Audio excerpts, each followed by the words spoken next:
Adisia One World Kalapatti. Premium villa plots with world-class amenities. நம்ம கோயம்புத்தூர்ல அதிசயம் நடக்கும் நிச்சயமா.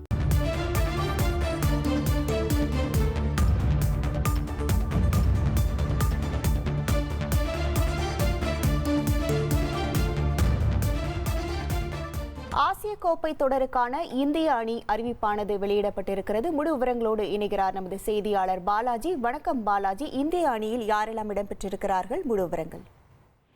வணக்கம். வருகிற செப்டம்பர் மாதம் 9ஆம் தேதி ஐக்கிய அரபு அமீரகத்தில் ஆசிய கோப்பை கிரிக்கெட் தொடர் தொடங்க உள்ளது. இந்த தொடரை பார்த்தோம் என்றால் T20 ஃபார்மேட்டில் நடைபெற உள்ளது. அதாவது அடுத்த ஆண்டு இந்தியாவில் உலகக்கோப்பை T20 தொடர் நடைபெற உள்ளது. அதனை கருத்தில் கொண்டு இந்த ஆசிய கோப்பை தொடர் T20 வடிவில் நடைபெற இருக்கிறது. இத்தகைய சூழலில் இந்த தொடருக்கான இந்திய அணியை BCCI தற்போது அறிவித்திருக்கிறது. அதாவது கேப்டன் சூரியகுமார் யாதவ் தலைமையிலான இந்திய அணி தற்போது BCCI அறிவிக்கப்பட்டு இருக்கிறது. அதாவது பார்த்தோம் என்றால் அணியில் சுப்மன் கில் துணை கேப்டனாக நியமிக்கப்பட்டிருக்கிறது. அதாவது இந்திய டெஸ்ட் அணியின் கேப்டனாக சுப்மன் கில் செயல்பட்டிருக்கிறார்.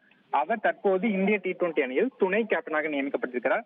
இவர்களை தாண்டி அணியில் அபிஷேக் சர்மா, திலக் வர்மா, ஹர்திக் பாண்டியா, சிவம் துபே, அக்சர் பட்டேல் ஆகியோர் இணைக்கப்பட்டுள்ளனர். இது மட்டுமின்றி விக்கெட் கீப்பர் ஜிதேஷ் சர்மா மற்றும் சஞ்சு சாம்சன் ஆகியோரும் அணியில் இணைக்கப்பட்டுள்ளனர். வேகப்பந்து வீச்சாளர்களை பார்த்தோம் என்றால் ஜஸ்பிரித் பும்ரா, ஹர்ஷ்தீப் சிங் ஆகியோர் இணைக்கப்பட்டுள்ளனர். இது மட்டுமின்றி தமிழகத்தைச் சேர்ந்த வருண் சக்கரவர்த்தியும் இந்திய அணியில் இடம்பெற்றுள்ளார். வருண் சக்கரவர்த்தி, குல்தீப் யாதவ் ஆகியோரும் இந்திய அணியில் இடம்பெற்றுள்ளனர். இவர்கள் மட்டுமின்றி ஹர்ஷித் ராணா, ரிங்கு சிங், அதிரடி வீரரான ரிங்கு சிங்கும் இந்திய அணியில் தற்போது இடம் பிடித்திருக்கிறார். இது குறிப்பாக நான் பார்த்தோம் என்றால் கில்லிற்கு துணை கேப்டன் பதவி வழங்கப்பட்டுள்ளது. அதாவது டெஸ்ட் அணியின் கேப்டனாக தற்போது கில் இருக்கிறார்.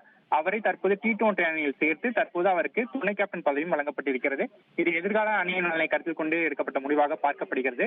இது மட்டுமின்றி இந்த அணியில் முக்கிய தவிர்த்தலாக பார்த்தோம் என்றால் ஸ்ரேயாஸ் ஐயர் அணியில் இடம்பெறுவார் என்று எதிர்பார்க்கப்பட்டது. ஆனால் ஸ்ரேயாஸ் ஐயருக்கு அணியில் இடம் கிடைக்கவில்லை. இதே போல் KL ராகுலுக்கும் அணியில் சேர்க்கப்படவில்லை. அவரும் அணியிலிருந்து நீக்கப்பட்டிருக்கிறார். இது மட்டுமின்றி சென்னை அணியின் கேப்டனாக, அதாவது IPL தொடரில் சென்னையின் கேப்டனாக இருக்கும் ருத்ராஜ் கெய்க்வாட்டும் இந்த அணியில் சேர்க்கப்படவில்லை.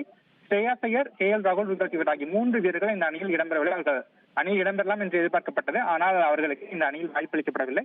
வருகிற 9ஆம் தேதி ஆசிய கோப்பை கிரிக்கெட் தொடர் துபாய் மற்றும் அபுதாபியில் தொடங்க உள்ளது. இந்த தொடர் T20 ஃபார்மேட்டில் நடைபெற உள்ளது. இதில் மொத்தமாக 8 அணிகள் பங்கேற்கின்றன.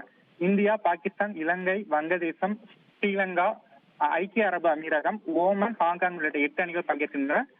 இந்த தொடரில் பார்த்தோம்னா இந்த தொடரானது முதற்கட்டத்தில் இந்தியாவில் நடைபெறுவதாக இருந்தது. ஆனால் இந்தியா பாகிஸ்தான் இடையே போர் பதற்றம் ஏற்பட்ட சூழலாலும் மேலும் கடந்த ஆண்டு சமீபத்தில் நடைபெற்ற சாம்பியன்ஸ் டிராபி தொடரில் பாகிஸ்தான் இந்தியா விளையாட காரணத்தாலும் இந்த போட்டி துபாய்க்கு மாற்றப்பட்டது. துபாயில் இந்த போட்டி தொடங்க உள்ளது. இதற்கான அணியை இந்திய கிரிக்கெட் வாரியம் தற்போது அறிவித்துள்ளது.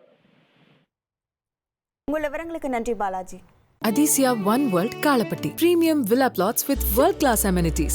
நம்ம கோயம்புத்தூர்ல அதிசயம் நடக்கும் நிச்சயமா.